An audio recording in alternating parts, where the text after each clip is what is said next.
It's amazing how similar experiences can make you feel like kindred spirits, like you've known each other all your lives.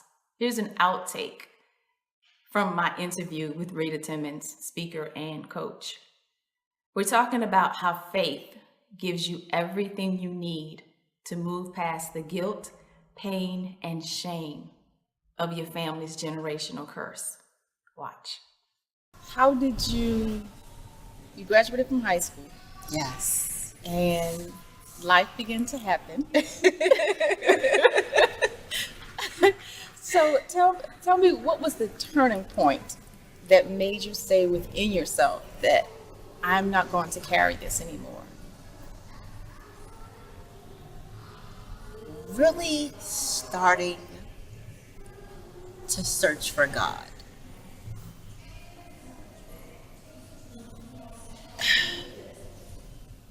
Because there was so March 1996.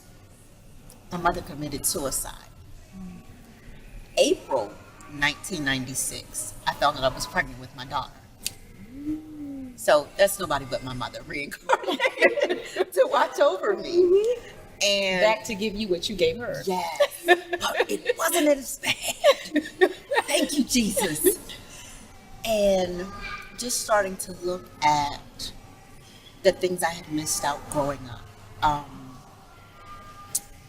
Because I found myself being needy because my dad was in the house, but he wasn't there.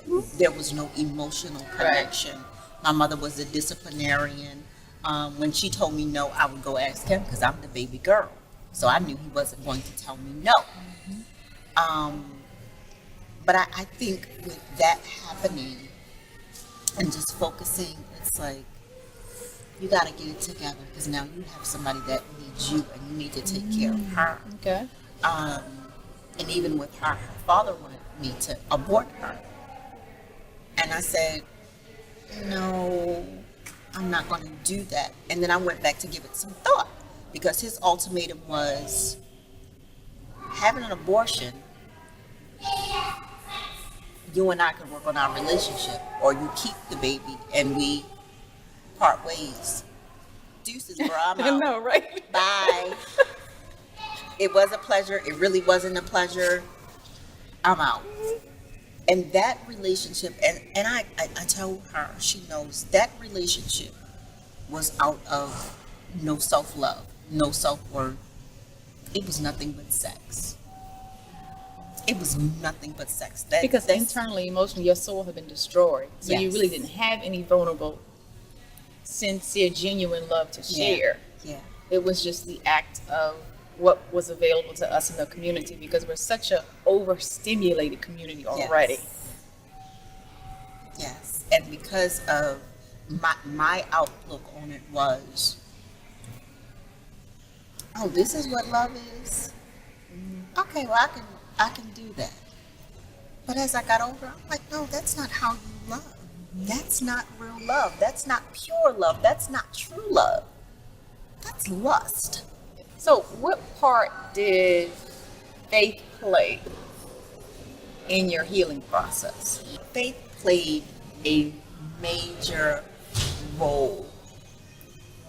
Even with trying to get family members to understand, I'm not this perfect person. I'm still growing. I'm still a work in progress. We all are every day.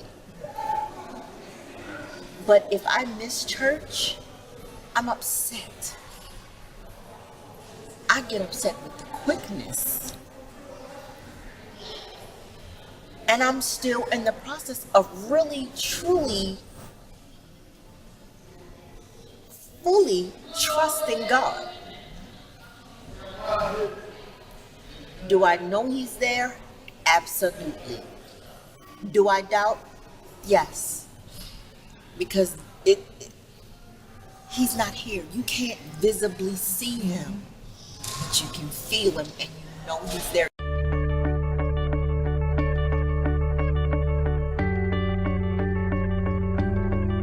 I would look up everything in regards to etiquette. I still have the papers. So when people see me, they ask me about it, and I'm like, no, I'm self-taught. I remember a sermon my bishop preached one Sunday. He said, you can go get your degree. I don't have a problem with that. But some things God is going to teach you. And most of everything that I've learned, self-taught. Rita wants a degree because I need you to see. See? I was taught this. I learned this. But who's a better teacher? Because when you mention attending church and you get upset and irritated when you miss church. Yes. I went through a period where I never missed a service for 7 years. Well, I wish I could say that. No matter how I felt about God at the time. Because there have been times where we're not on good terms. Right now. But we go through that. And I heard somebody say, you never have a right to be mad at God. Yes, I do. You have a right to be mad. Mm-hmm. You have a right to question him because he wants you to come to him and say, hey, look, I have a problem with you. I need to know why you took her away. I need to know why I'm sick. I need to know why that person just died with cancer. I need to know why that person has AIDS. I need to know why you said you would provide all of our needs and we're homeless. So you have every right to give it to him off your heart and not out of your head. Because when you walk away and clean it up and then bring it back to him, he saw that whole process. You may as well have shared what you had on your heart in the first place. And the way it comes out. Yes. Because I've had some rough conversations with him. It was not pretty. Mm-hmm. I did not cuss, but it was not pretty. But that's how I felt. You don't. Mine has had 5, 7, and 11 letter words in it. But and I even with talking to my girls, I explained to them. He started at the end because everything was finished. But we go to the beginning to get to the end. Mm-hmm. So he knows you were going to come to him. He knows you were going to fuss him out. He knows you were going to call him out his name. He knows that you were going to doubt him. He knows that you were going to be unforgiving.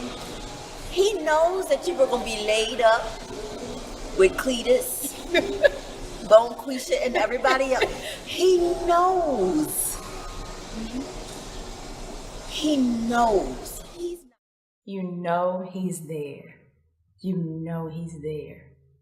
Didn't we giggle like two schoolgirls that had grown up together? That was my first time meeting Rita when I did that interview.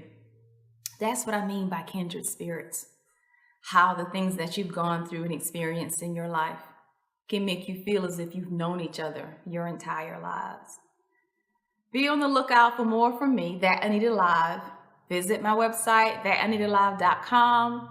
Hit me up on Facebook, Twitter, Snapchat. All my handles are the same, That Anita Live. Go to my website, download my confidence audio, sign up for my weekly reach out, my e-zine, my newsletter, however you want to call it these days. It's how I release my upcoming interviews and inspirational blog posts and blog posts about my own story. thatanitalive.com. Peace and blessings. Until next time, guys.